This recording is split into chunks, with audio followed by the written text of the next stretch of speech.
Hello guys, good morning po sa inyo lahat. Guys, ito po ako ngayon, naglalakad po ako ngayon papasok ng trabaho. Di bali, pagdating ko po kanina sa metro station, yung bus po nakaalis na po, 6:40 po kasi yung timing. Di bali, nakarating po ako sa metro, 6:41 na. Di ko na inabutan yung bus, kaya naglakad na lang po ako guys. Di bali, ang lamig ngayon ang panahon. Ito, nakajakot. Exercise na rin po habang naglalakad guys. Pakita ko sa inyo yung ulap, yung klima rito sa Dubai. Sobrang lamig na guys. Kung makikita nyo, makulimlim pa yung ulap guys. Medyo may konting pag. And guys, sobrang lamig. Medyo sinisipin nga ako kasi ang lamig po ngayon dito sa Dubai. And guys, napakalamig ka.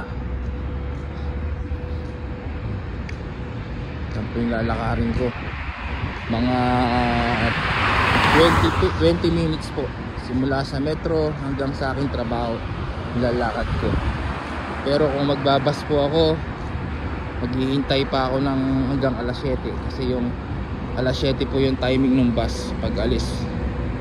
Kaya dumating po ako dun sa metro 6:41. Ngayon nilakad ko na lang po. Ganun din, at least makakarating ako na mas maaga sa trabaho ko. Hindi na po ako maghihintay dun. Kaya ito, siguro mga 5 minutes na lang sa trabaho na ako. Guys, yung kalsada nilalakaran ko minsan pag ako naiwanan ng bus. Minsan tinatakbo ko po yung papasok ng trabaho para jogging na rin po.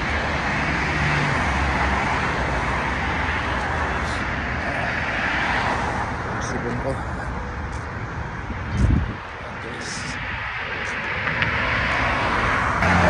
Lakad-lakad lang tayo guys hanggang sa makarating sa aking trabaho.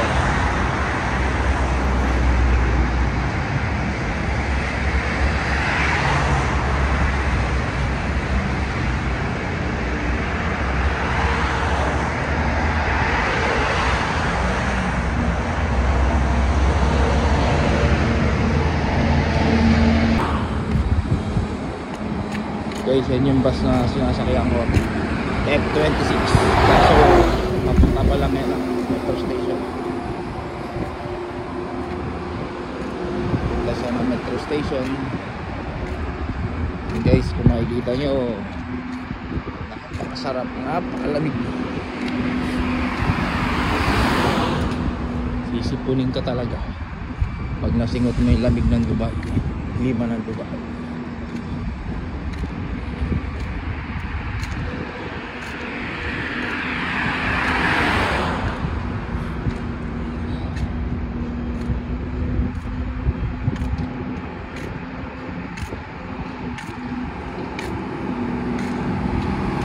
Guys, titignan ko anong oras ako. Bali 6:54 na guys.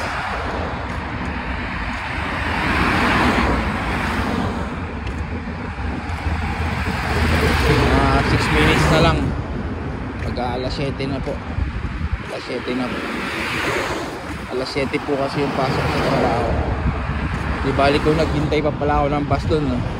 Baka ngayon pa lang, nasa loob pa lang ako ng bus, naghihintay. Makakarating po sa trabaho mga 7:25 na, mga ganyan, 7:23. At least ito, naglakad ako. Malate man ako, mga ilang minuto lang po. Exercise na rin po sa katawan.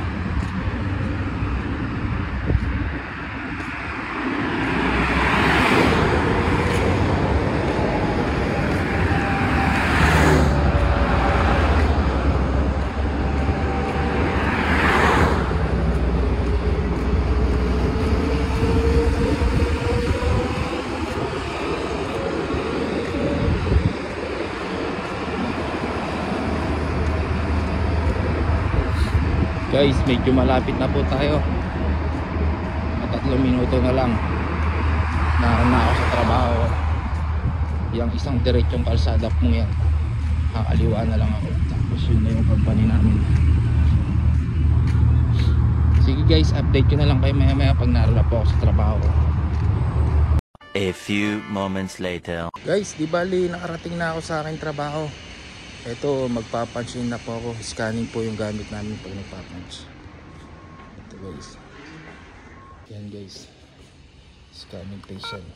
Pag ito yung nagtatayo in sa trabaho ko. Ito yung loob ng aming company office. Guys, di bali nandito na po ako sa aming warehouse. Ito guys, magpapalit muna po ako ng uniform. Para mamayang konti pagkakain ko ng breakfast, mag-start na rin po ako ng trabaho. Guys, maraming salamat po sa inyong pagpanood. Please subscribe.